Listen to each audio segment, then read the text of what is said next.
오늘 다 함께 나눌 은혜의 말씀의 제목은 마음에 가득한 것이 무엇입니까?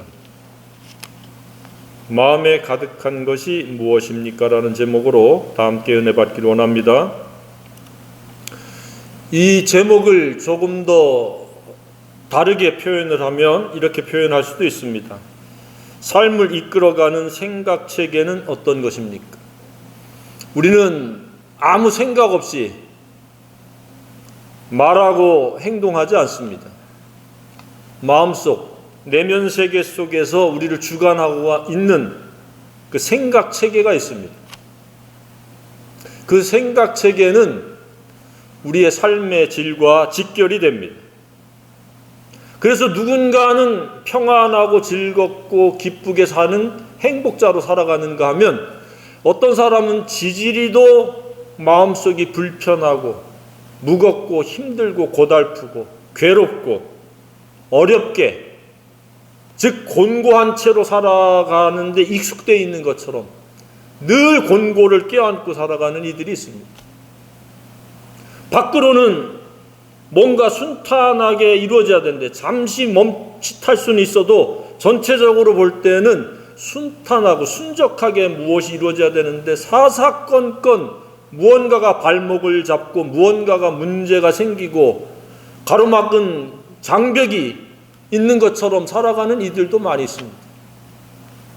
그것이 질병일 수도 있고 인간관계에 있어서의 불화일 수도 있고 뭔가 이루고자 하는데 갑자기 느닷없이 엉뚱한 그런 방해자가 생길 수도 있고. 지금까지 살아온 삶은 어떻습니까? 전자에 속합니까? 후자에 속합니까?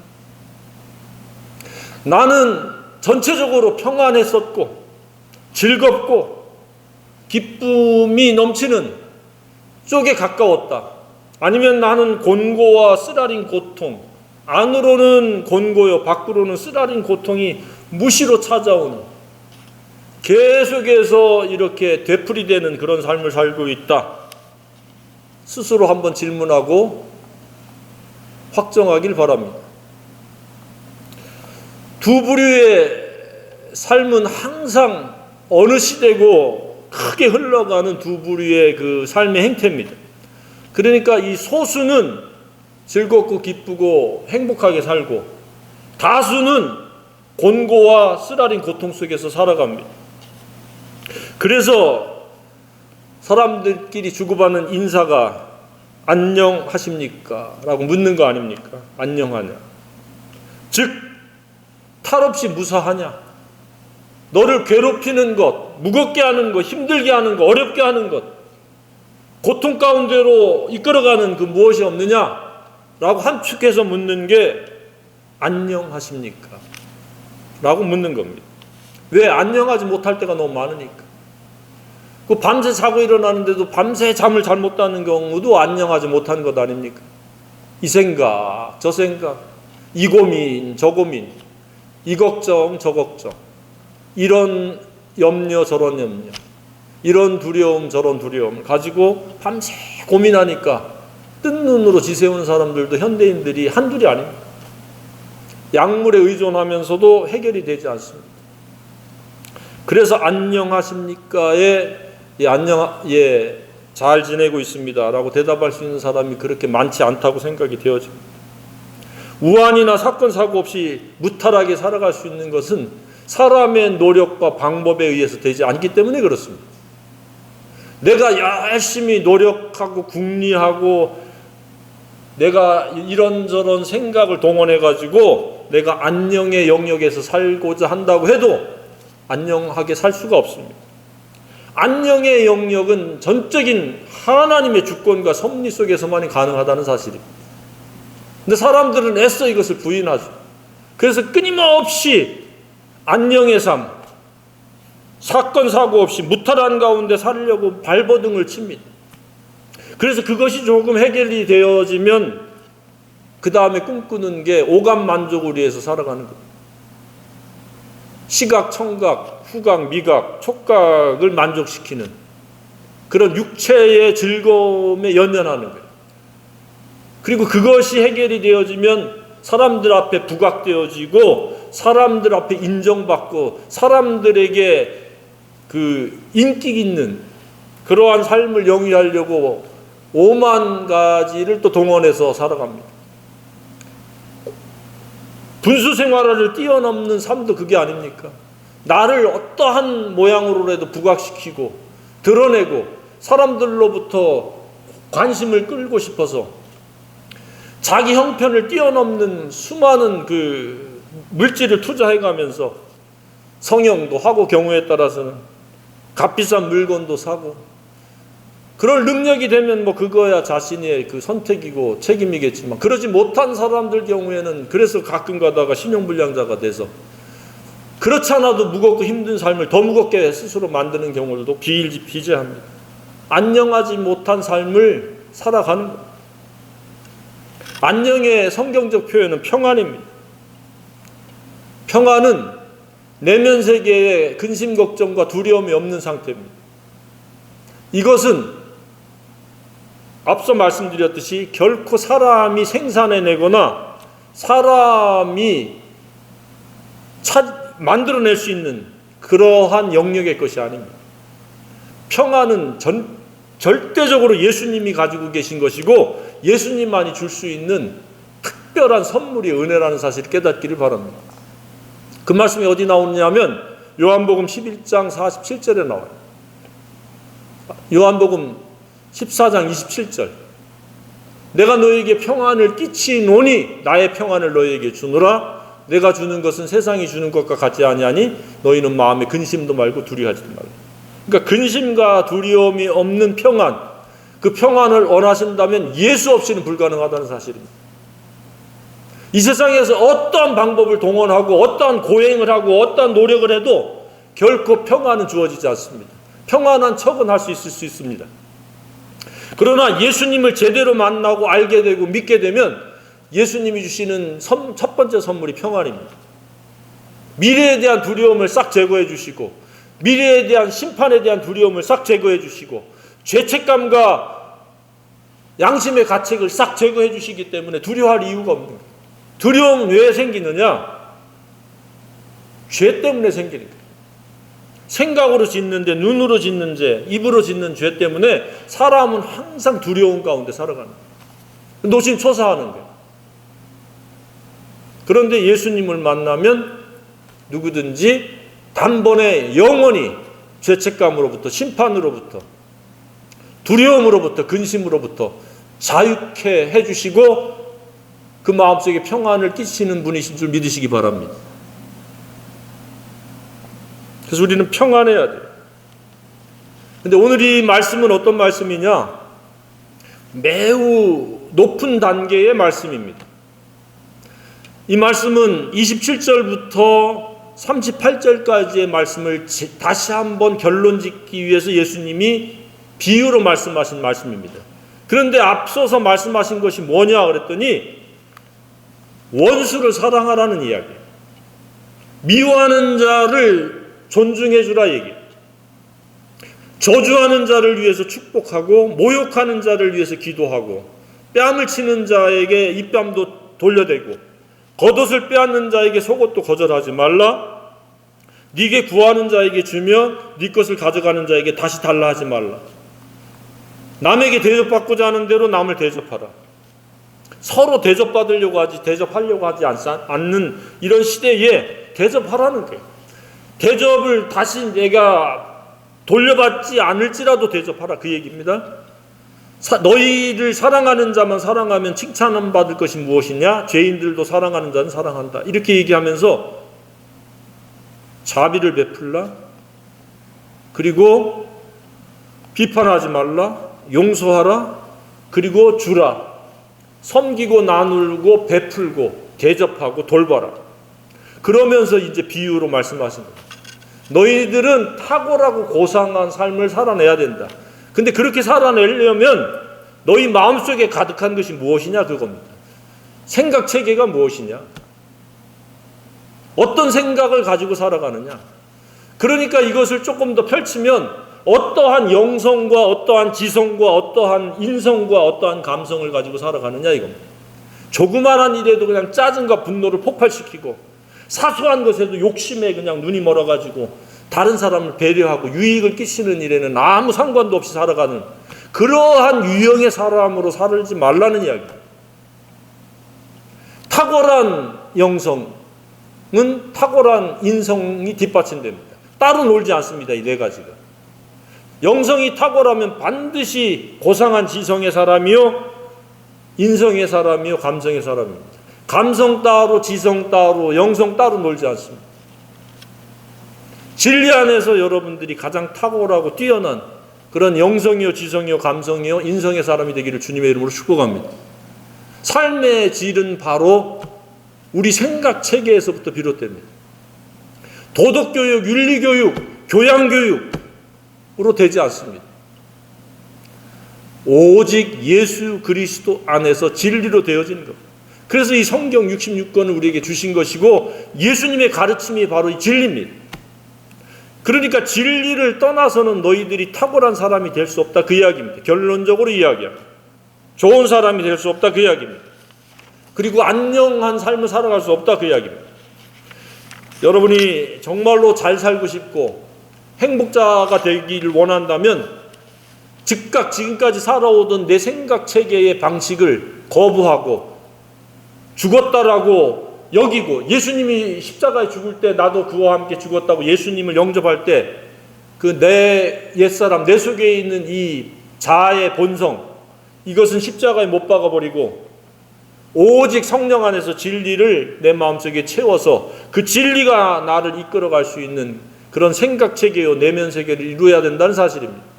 그렇지 않으면 계속 다람쥐 쳇바퀴 돌듯이 곤고와 고통의 굴레 속에서 계속 벗어날 수 없는 거예요. 잠시 잘 되는 듯 하다가 다시 곤고에 빠지게 되고 다시 고통에 빠지는 거예요. 그렇게 일생을 가다가 빠르면 30, 40대에도 죽고 50, 60대에도 죽고 70, 80대에도 죽고 90, 100세에도 죽는 겁니다. 아무리 길어봤자 100세 전후예요. 그런데 그의 삶을 더듬어 보면 꼭 100세 살았다고 잘 사는 것은 아니에요. 계속 굴곡진 곤고와 고통의 굴레 속에서 살다가 떠나면 얼마나 허무하고 허망한 일입니까? 오감만족만을 힘쓰고 욕심과 정욕과 사람들 앞에 부각시키기 위한 허영과 허세를 위해서 살았다면 남는 게 하나도 없는 거예요. 진리에 의해서 내 손과 발과 눈과 코와 손이 사용되어진 적이 없다면 그 사람은 뭔가를 가치를 따질 만한 근거가, 결과가 남은 게 아무것도 없는 거예요. 그래서 우리 주님이 비유로 말씀하시는 거예요. 맹인이라고 하는 그러한 장애인을 지금 등장시켜서 맹인이 맹인을 인도할 수 있느냐. 그래서 첫 번째, 잘못 살아가는 사람, 마음에 잘못 가득한 것이 있는 사람의 첫 번째는 뭐냐? 영적인 소경으로 살면은 구덩이에 빠질 일밖에 없다는 겁니다. 영적으로 맹인은 빛을 볼 수가 없어요. 길을 제대로 갈 수가 없어요. 그러니까 영적으로 진리와 무관하게 살아간다? 그럼 자기 딴에는, 자기 소견에, 자기 생각에는 굉장히 잘 사는 것 같고 열심히 살아가는 것 같아도 결과적으로는 맹인의 삶과 다를 바 없다는 거예요. 혼란이요, 어둠이요, 그리고 항상 위험 직전, 아슬아슬한, 언제 구덩이에 빠질지 모르는 그런 위태한 삶을 살아간다는 사실입니다. 그래서 너희들이 정말로 탁월하고 고상한 안녕의 삶, 평안의 삶을 영위하고 싶어 한다면 영적으로 눈을 뜬 진리로 살아가는 사람이 되어야 한다 그 이야기입니다. 두 번째는 스승과 같은, 즉 예수님을 닮은 품격과 품행의 사람이 되어야 한다 그 이야기입니다. 그렇지 않으면 그 사람은 잘못된 삐뚤어진 마음 상태요, 생각 체계로 살아가는 것이요, 지옥과 같은 내면 세계로 살아가는 겁니다.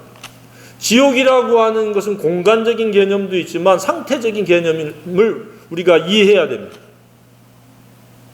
지옥은 사람들이 그 불타는 곳으로 그렇게 사람들이 이야기하고 있는데 그것은 미래에 이뤄질 일이고, 현세에서의 지옥은 내면 세계가 평안하지 못하면 정도의 차이지 다 지옥인 거예요. 누구를 미워하는 것부터 시작해서 시기하는 것부터 욕심에 그냥 눈이 멀어가지고 우왕좌왕하면서 즐겁지 못한 삶, 앞서 얘기한 공고의 삶, 쓰라린 고통이 따르는 삶은 정도의 차이 지옥인 거예요. 하나님은 그런 삶을 원하지 않습니다. 그럼에도 불구하고 많은 사람들이 고집하면서 교만한 거예요. 내 방법대로 내 생각대로 살겠다. 그리고 내 노력에 의해서, 내 뜻에 의해서, 내 의지에 의해서 천국을 차지하겠다고, 행복자로 살겠다라고 그렇게 발버둥 치면서 애쓰고 노력을 합니다. 어린 반프로치도 없습니다. 그렇게 노력하고 힘쓰고 애쓰면 애쓸수록 점점 더 지옥의 강도는 세워지는 거예요.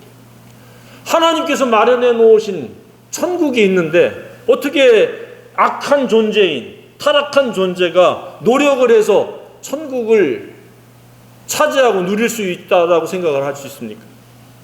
근데 어리석은 사람들, 무지한 사람들은 계속해서 자기의 노력과 자기 욕심에 의해 가지고 천국이 이루어질 줄로 생각하는 거예요. 그래서 교회 안 나오는 거예요. 예수 안 믿는 거예요. 진리에 대해서 관심을 갖지 않아요. 골치 아픈 무슨 어떠한 철학쯤으로 생각하는 거예요.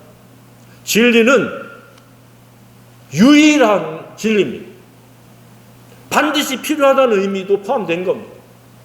예수님께서 뭐라고 말씀하셨어요? 내가 곧 유일한 길이요 유일한 진리요 유일한 생명이니 나로 말미암지 않고는 아무도 아버지께로 올 자가 없다. 아버지는 하나님 나라를 통치하시는 유일한 권세자요 권능자요 전지전능하신 하나님인데 오직 예수가 진리가 되고 길이 되고 생명이 됩니다. 더라는 정관사 붙었으니까 유일한 길이요 유일한 진리요 유일한 생명입니다. 그러니까 예수 믿는 사람이 잘못됐거나 예수 믿지 않는 사람이 잘못됐거나 둘 중에 하나인 거예요. 근데 이 예수님 말씀대로라면 예수님으로 말미암지 않으면 길 바깥에 있는 거예요. 소경인 거예요. 진리 바깥에 있는 거예요. 어둠 속에 있는 거예요. 방황할 수밖에 없고 구덩이에 빠지기 직전의 삶이거나 구덩이에 빠진 거예요. 또 어찌저찌 해서 구덩이에서 나왔으면 또 대기하는 것은 또 다른 구덩이, 더 깊은 구덩이, 더 위험한 구덩이일 수 있다는 사실입니다. 아무도 그런 구덩이에 빠지지 않는 그런 생애가 되기를 간절히 축복합니다. 세 번째는 무엇입니까?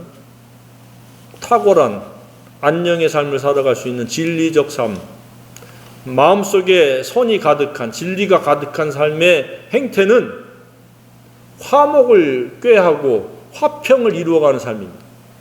상대가 나에게 해를 끼치고 손해를 끼치고 모욕을 할지라도 나는 그것에 대해서 정반대의 반응을 할 수 있는 그런 탁월한 인성, 품격과 품행의 사람이 되어져야 된다는 사실입니다. 그런데 마음에 쌓은 선이 없는 사람, 진리로 살지 않는 사람은 그렇지 않다는 거예요. 자기는 옳고 다른 사람은 다 틀렸다, 잘못됐다라고 생각하고 살아가는 거예요. 어떻게 생각해요? 자신에 있는 티나 흠은 보지 못하는 거예요. 흠결은 보지 못하는 거예요. 오점은 보지 못하는 거예요. 시행착오하는 그런 무능력하고 연약함은 보지 못하고 다른 사람의 눈 속에 있는 티를 보면서 정죄 비판하는 재판관의 삶을 살아가는 거예요.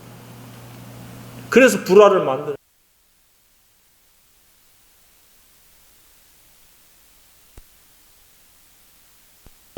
고약한 것을 끄집어내서 그 단점을 공격할 것 아닙니까?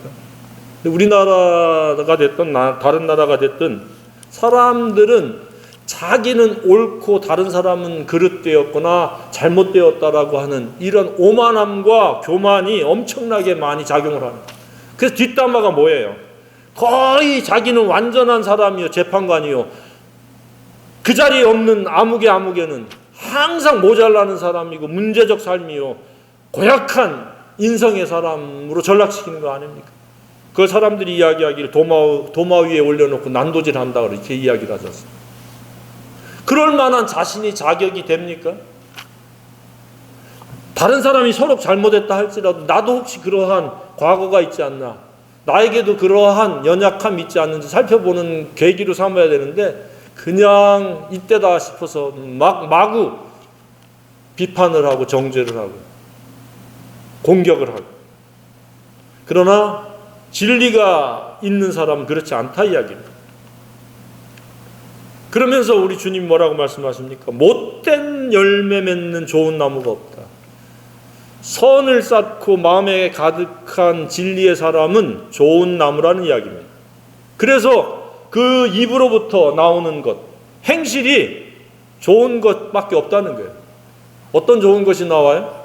성령에 의해서 사랑과 희락과 화평과 오래 참음과 자비와 양성과 충성과 온유와 절제 같은 것이 나온다는 거예요.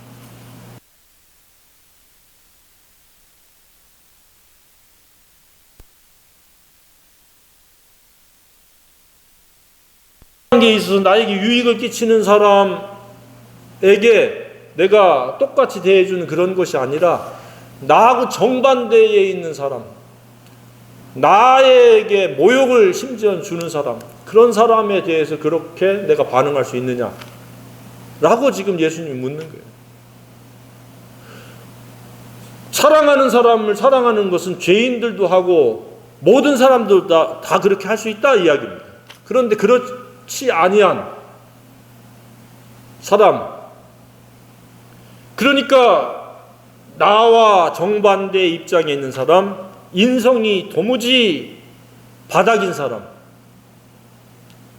해코지하거나 미워하거나 시기하거나 방해 공작을 피거나 이런 사람들까지도 내가 선대할 수 있고 존중하고 배려하고 용서할 수 있느냐.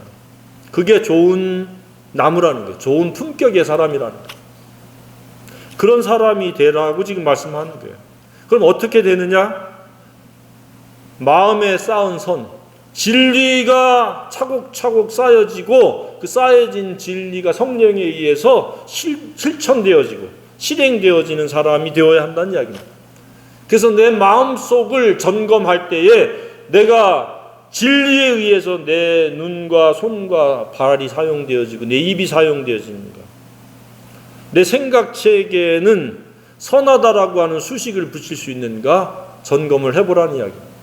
그냥 그저 그런 사람으로 사는 게 아니고 확실히 다른, 차이가 나는, 구별되어지는 그러한 하나님의 자녀로 살라 이야기입니다.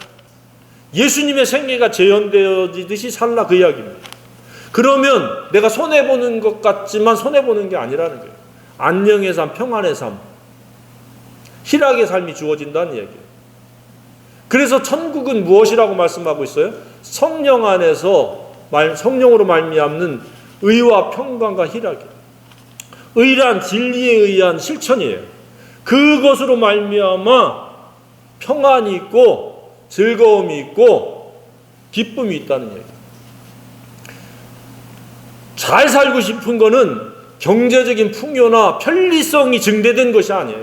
편리성이 아무리 뛰어나도 내 마음이 지옥이 되면 먹는 것도 쓴 음식이 되어지고 잠자리도 지옥이 되어지는 거예요. 내 마음이 지옥이면 모든 상황이 다 지옥입니다. 그러나 움막에서 살아도 내 마음이 천국이면 움막도 천국으로 바뀌는 거예요. 어떤 삶을 살기 원합니까? 하나님은 우리가 이런 평안의 삶, 천국이 내 마음속에 이루어지는 좋은 삶을 원하시는 거예요.